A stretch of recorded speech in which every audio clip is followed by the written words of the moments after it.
Hello everyone, welcome back to this channel students. आज के class में हम लोग कैश फ्लो स्टेटमेंट्स का operating activities, investing activities and financial activities तीनों फॉर्मेशंस को एक ही मैथ्स के अंदर कवर करने वाले हैं, जो बेहद इंटरेस्टिंग होने वाला है और ये इम्पोर्टेंट भी है और आपको बहुत मजा भी आने वाला है। चलिए शुरू करते हैं। Students, from the following informations, prepare a cash flow statements: opening cash balance, closing cash balance, increase in debtors, creditors, decrease in debtors. Okay, fixed assets purchased, redemptions of preference share and profit for the year.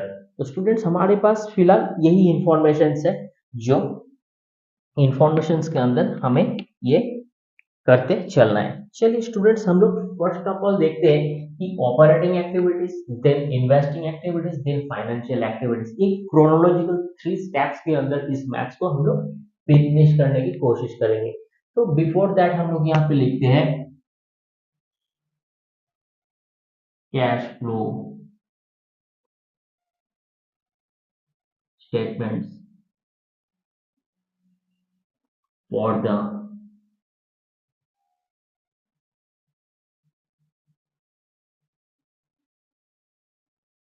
Year ended. तो students यहाँ पे जो year का and होगा उस sessions के अंदर हम लोग इसको क्या करेंगे, सॉल्व करेंगे। तो फर्स्ट ऑफ ऑल हम लोग लिखेंगे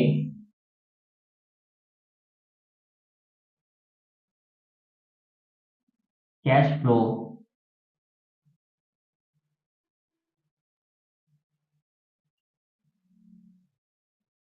statements from the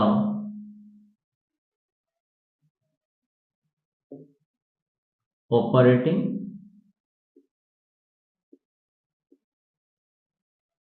एक्टिविटीज। ठीक है, ऑपरेटिंग एक्टिविटीज के अंदर हम लोग इसका जो कैलकुलेशंस है उसको हम लोग कंप्यूट करते चलेंगे। इसके अंदर आता है students profit for the year.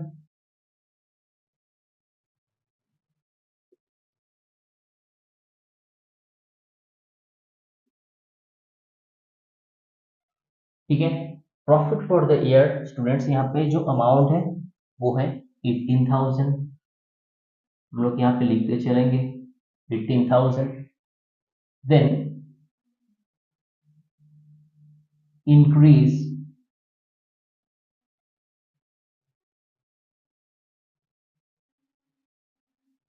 In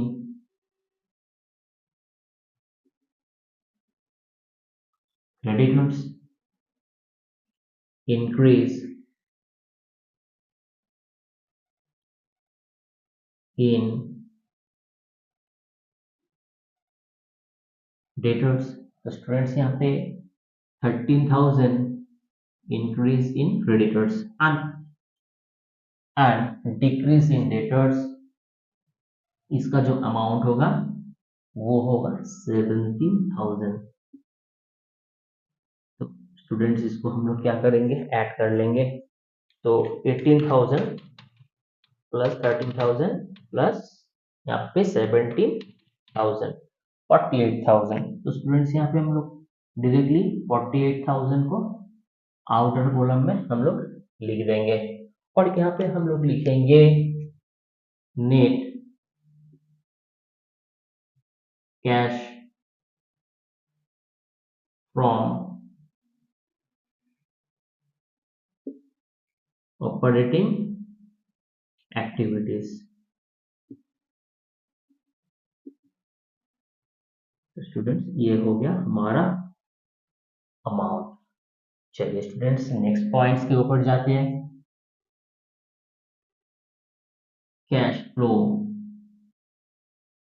statements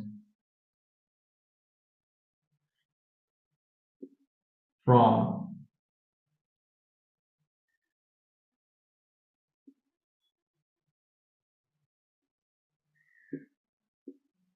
investing activities. तो स्टूडेंट्स यहाँ पे इन्वेस्टिंग एक्टिविटीज भी हमारे पास है, तो उस हिसाब से हमारे पास जो अमाउंट आएगा वो होगा, यहाँ पे हम लोग क्या करी थी, यहाँ पे फिक्स्ड एसेट्स को हम लोग पेमेंट करेंगे, सो दैट इज वाई हम लोग क्या करेंगे, यहाँ पे फिक्स्ड एसेट्स को पेमेंट कर देंगे, ठीक है। तो यहाँ पे हम लोग लिखेंगे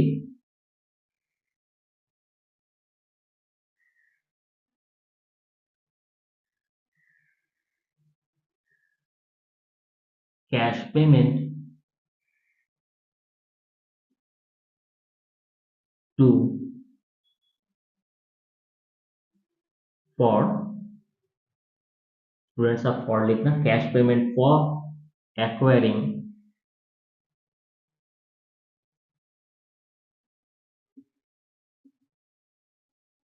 फिक्स्ड एसेट्स। ओके, तो स्टूडेंट्स इसका जो अमाउंट होगा वो होगा 30,000। स्टूडेंट्स फाइनेंशियल एक्ट, यहाँ पे इन्वेस्टिंग एक्टिविटीज के अंदर अगर किसी फिक्स्ड एसेट्स को हम लोग अक्वायर करते हैं और उसके रिगार्डिंग पेमेंट हमें करना पड़ता है, तो उसको हम लोग निगेटिव यानी इनसाइड ऑफ दिस ब्रैकेट को हम लोग लिखते हैं, ठीक है। चलिए इसको भी हम लोग क्या करेंगे, बाहर कर देंगे, क्योंकि अभी इन्वेस्टिंग एक्टिविटीज में आने के लायक और कुछ एंट्री यहाँ पे हमारे पास बचा नहीं, so that is why we will be writing over दिया 30,000, सो दैट हम लोग यहाँ पे लिख देंगे S M S net cash from investing activities.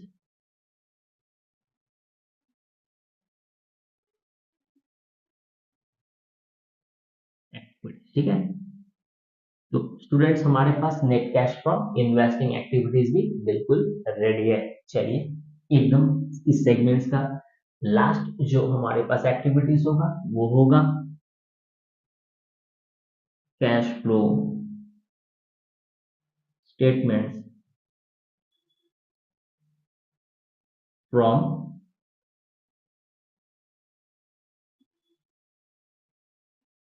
Financing activity. Students हमें फाइनेंसिंग एक्टिविटीज के अंदर इसको कंप्यूट करते चलना है। स्टूडेंट्स हमारे पास जो एंट्री है, हम लोग क्या करी थी, यहाँ पे रिडक्शन करी थी प्रेफरेंस शेयर को, सो हम लोग लिखेंगे यहाँ पे cash payment for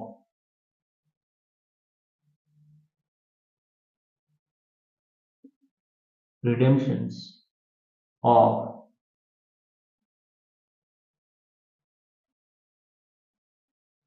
preference shares. Okay, तो स्टूडेंट्स हम लोग रिडम्पशंस करी थी प्रेफरेंस शेयर को, तो ये जो हमारा अमाउंट होगा वो 14,000।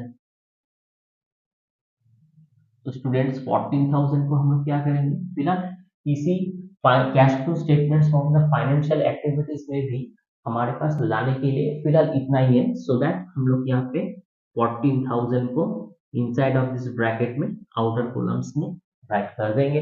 तो स्टूडेंट्स यहाँ पे बात ये आता है, क्वेश्चन ये भी आ सकता है कि 14,000 हम लोग ब्रैकेट के अंदर क्यों लिखे, क्या इसको डिडक्शन करना है?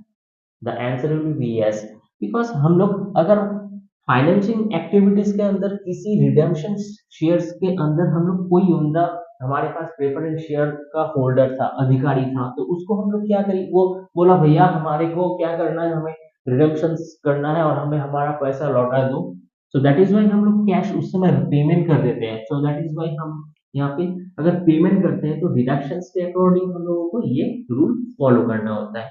तो स्टूडेंट्स हम लोग देखते हैं, चलिए फाइनली क्या होता है यहाँ पे। तो स्टूडेंट्स हमारे पास यहाँ पे 48,000 माइनस हम लोग डायरेक्टली कर देंगे 44,000। तो स्टूडेंट्स यहाँ पे हमारे पास 4,000 रुपीज यहाँ पे बैलेंस रह जाता है, ठीक है। तो हम लोग इसको क्या करेंगे, इंक्रीज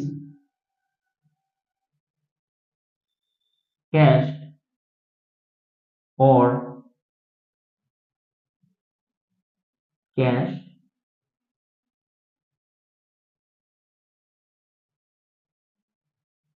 इक्विवेलेंट, इंक्रीज कैश और कैश इक्विवेलेंट, हम लोग डायरेक्टली इसको क्या करेंगे, इसको हम लोग इंडिकेट कर देंगे, यानी 4,000 रुपीज हमारा इंक्रीज कैश और कैश इक्विवेलेंट, यहाँ पे कैश का इंक्रीमेंट हुआ है 4,000, ले दे के हमारे पास 4,000 रुपीज बचता है, ठीक है। चलिए हम लोग देखते हैं। तो स्टूडेंट्स यहाँ पे हम लोग क्या करेंगे, कैश और कैश इक्विवेलेंट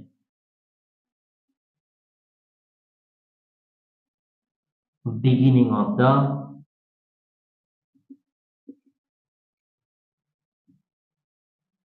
पीरियड, ठीक है। So beginning of the period के अंदर हमारे पास कितना था, हम लोग दोबारा से उस पॉइंट के ऊपर जाएंगे जो हमें इंस्ट्रक्शन मिला है। तो हमारे पास बिगिनिंग ऑफ द पीरियड होता है जो 15,000, स्टूडेंट्स हम लिख देंगे यहाँ पे 15,000। Students beginning of the period के अंदर हमारे पास 15,000 हुआ करता था, लेकिन एंड आते आते हमारे पास 19,000 हो गया, ठीक है। तो हमारे पास 19,000 हो गया। तो ये जो आता है, ये क्या आता है, ये हमारे पास जो आता है उसको हम लोग क्या करेंगे, इसको हम लोग लिखेंगे कैश और कैश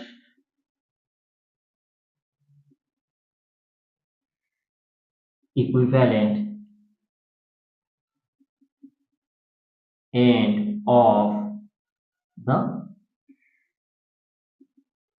पीरियड। तो स्टूडेंट्स ये हमारे पास एंड ऑफ द पीरियड, यानी कि पूरा सेशंस कंप्लीट होने, अकाउंटिंग का जो असेसमेंट है उसको हम लोग कंप्लीट करने के बाद ये टोटल जो 19,000 रुपीज है ये हमारे पास बच जाता है।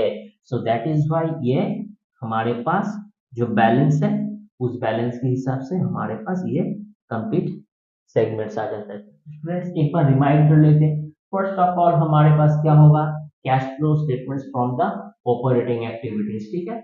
नेक्स्ट हम लोग क्या करेंगे, देखेंगे उसका बैलेंस को हम लोग वहीं पे छोड़ देंगे और देखेंगे कि यहाँ पे इन्वेस्टिंग एक्टिविटीज के अंदर क्या आता है। तो इन्वेस्टिंग एक्टिविटीज के अंदर हम लोग जो जो करना है हम लोग कंप्यूट कर देंगे। एंड फाइनली हमारे पास जो फाइनेंशियल एक्टिविटीज होगा उस एक्टिविटीज के अंदर हमारे पास ये होगा।